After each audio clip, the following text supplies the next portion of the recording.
নন্দলাল তো একদা একটা করিল ভীষণ পণ, স্বদেশের তরে যা করেই হোক রাখিবেই সে জীবন।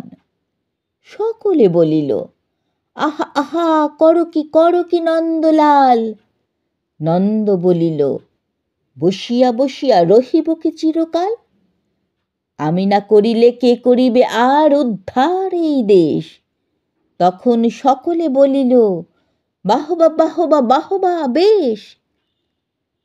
নন্দর ভাই কলেরায় মরে, দেখিবে তাহারে কেবা। সকলে বলিল, যাও না নন্দ, করো না ভাইয়ের সেবা।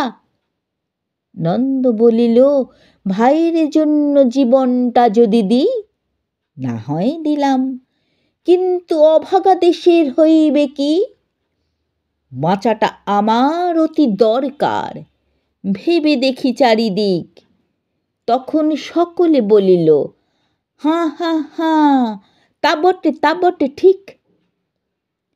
নন্দ একদা হঠাৎ একটা কাগজ করিল বাহির, গালি দিয়া সবে গদ্যে পদ্যে বিদ্যা করিল জাহির। পড়িল ধন্য দেশের জন্য নন্দ খাটিয়া খুন, লেখে যত তার দ্বিগুণ ঘুমায়, খায় তার 10 গুণ। খাইতে ধরিল লুচি ও ধোঁকা ও সন্দেশ থাল থাল। তখন সকলে বলিল, বাহবা বাহবা নন্দলাল।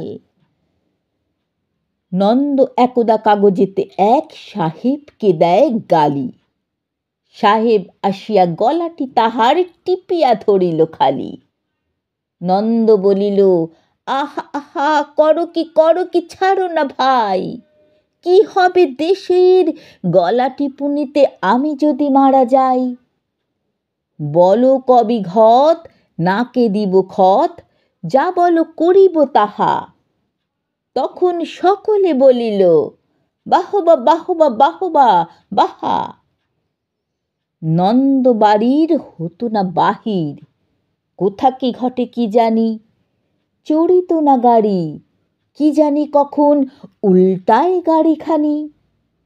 নৌকা ফিসন ডুবিছে ভীষণ, রেলে কলিশন হয়।